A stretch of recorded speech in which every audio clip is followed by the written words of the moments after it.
Welcome to episode 9, the last episode of my Japan aviation series. While the first episode started with a very pleasant surprise, this last episode unfortunately marks a somewhat disappointing end of my aviation series. Having been spoiled by a number of previous excellent Japanese low-cost carriers, today's flight with Peach Aviation was a reality check that brought me back down to earth. Welcome to another episode of my Japan aviation series.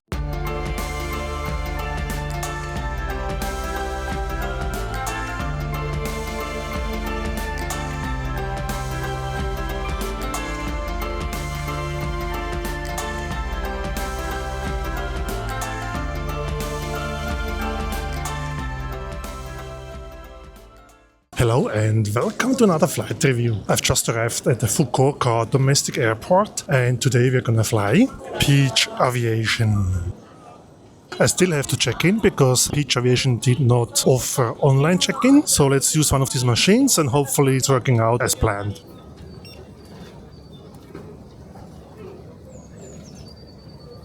So it seems I cannot check in until 90 minutes before departure. I think I'm gonna double check with the manned check-in counter. Okay, so the very friendly lady at the counter told me that I really have to wait till 90 minutes before departure. So if you consider flying with Peach Aviation, think about that. Do not come to the airport too early. So I have to wait a bit, which means I'm gonna go to the observation deck.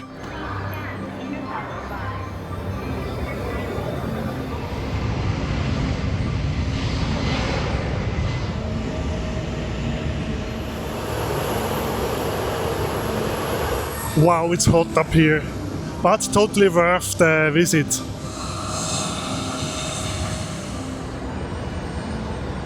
As much as I enjoy this observation deck, I'm boiling up here and I think I have to go back in, and the check-in should be open now anyway. Now it's exactly 90 minutes before my flight, so let's try again.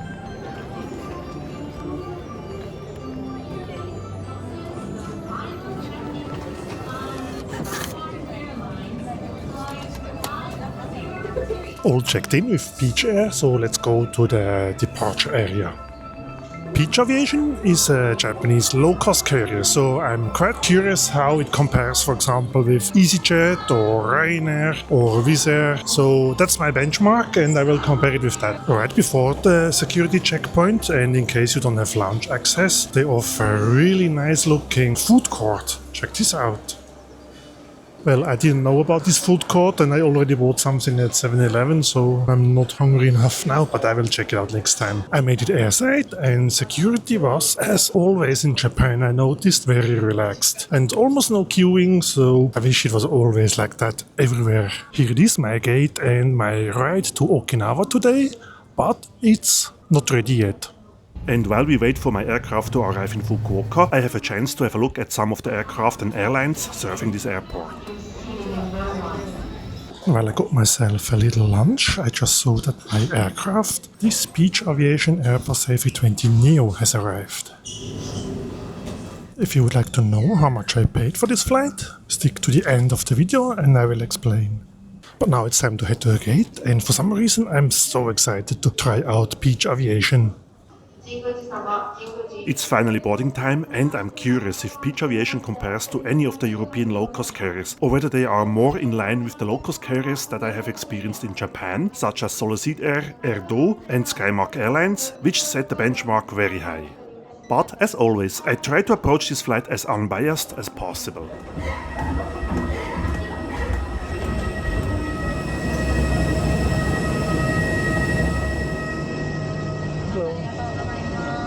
The welcome was friendly, which is always a good start. While roaming along the aisle, I noticed that the seat pitch looks pretty tight, more in line with what I know of from example easyJet, which also operates the Airbus A320neo. Yeah, the legroom looks really far tighter than what I have experienced with other Japanese low-cost carriers. But let's sit down and see how it actually feels like. In terms of seat pitch, it does deserve the name of low-cost carrier.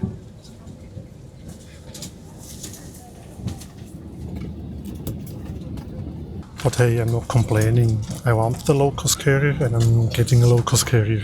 Maybe I should have chosen a shorter flight to try out the low-cost carrier in Japan instead of this almost 2-hour-long flight from Fukuoka to Okinawa. Let's have a quick look at the safety card.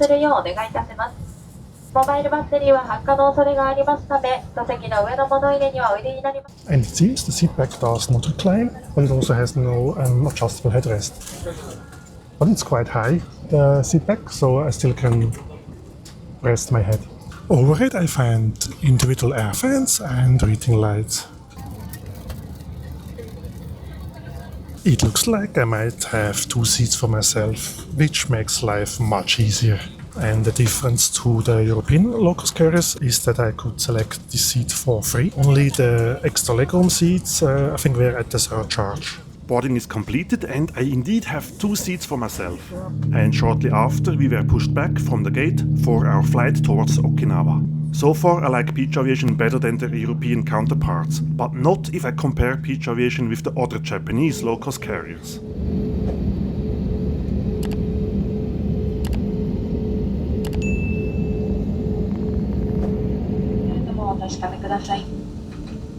We had to wait for 3 planes to land, but now it's our turn for departure towards Okinawa.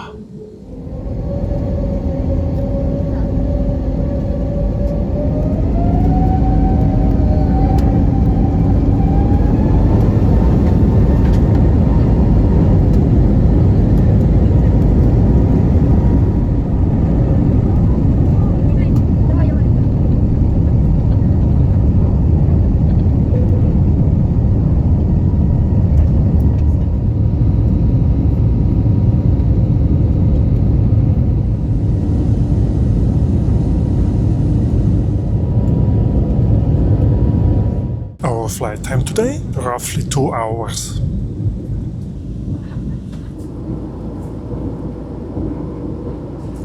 What's funny, all announcements on board are in Japanese only. Let's have a look what else we have in the seat pocket. So that's the safety card we have seen already. This looks like a foods and drinks menu. This looks like an in-flight magazine and an air sickness bag.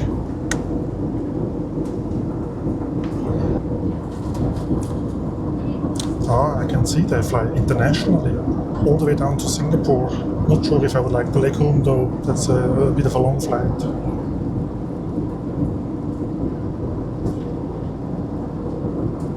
Let's check out the foods menu.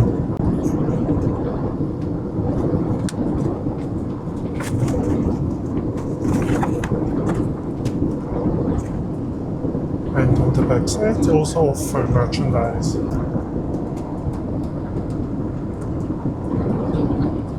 Overall it looks like a nice choice of food.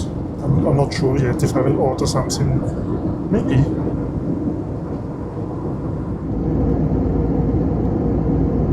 Peach Aviation does indeed feel like a true low-cost carrier, as you would expect in Europe, for example.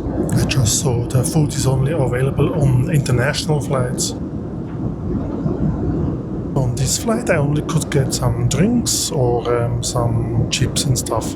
This means Peach Aviation is the only low-cost carrier in Japan that doesn't even offer a cup of water. I'm not complaining, it's just my observation.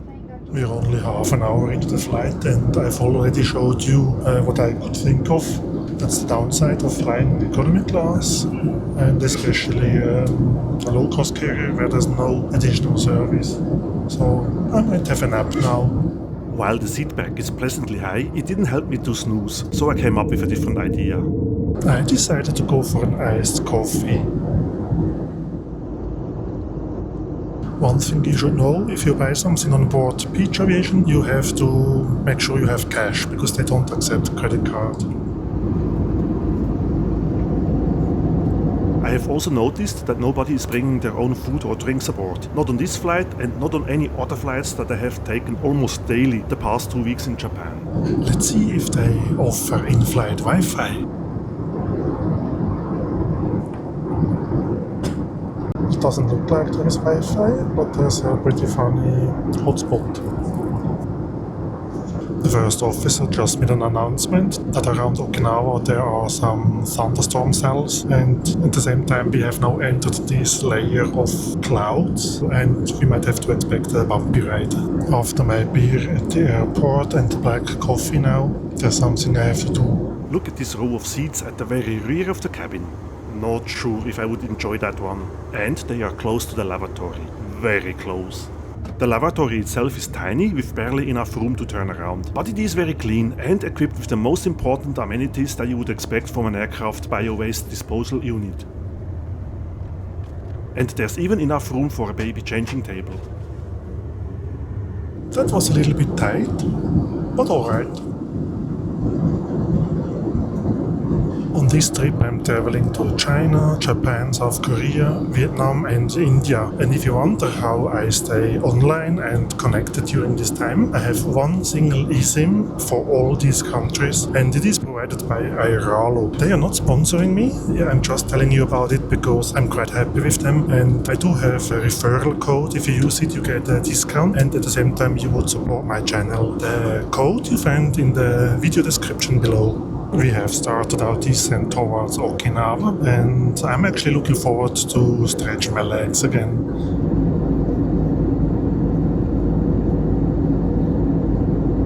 Overall, I would say this low-cost flight within Japan with Peach Aviation is very comparable to easyJet or Wizz Air, with the exception that I had a free seat selection. As I said, it's very comparable. Oh, and also a shout out to the cabin crew who was attentive and friendly.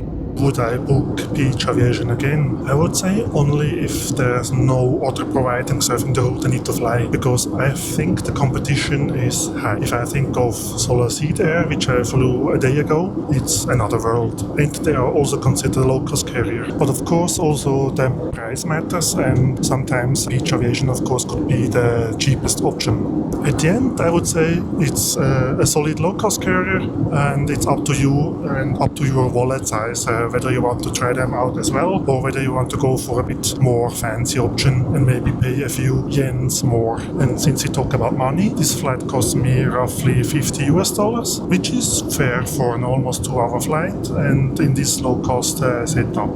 So I'm not complaining, but bear in mind these $50 do not include any luggage. So much about my personal opinion when comparing with European and other Japanese low-cost carriers.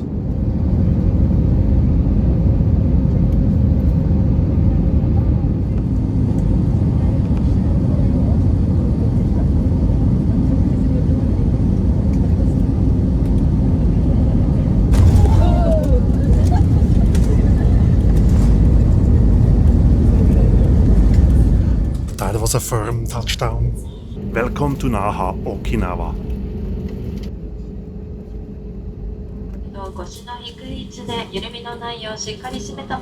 I wonder why the spoilers are still up. I'm not entirely sure how to rate my overall experience, since it is somewhat better than most European carriers since it allows free seat selection. However, compared to Japanese low-cost carriers, it falls behind any other LCCs that I have tried during my stay here. As I said earlier, I probably only would choose Peach Aviation again if I had no feasible alternative. And if you're still with me to this point, I have added a few seconds of footage from Okinawa's nightlife, in case you ever consider visiting Naha as well and want to talk along the bustling Kokusai-dori when the sun has set. That was it, my experience with Peach Aviation, Japan's most low-cost carrier. Thank you for watching. Till next time, bye for now.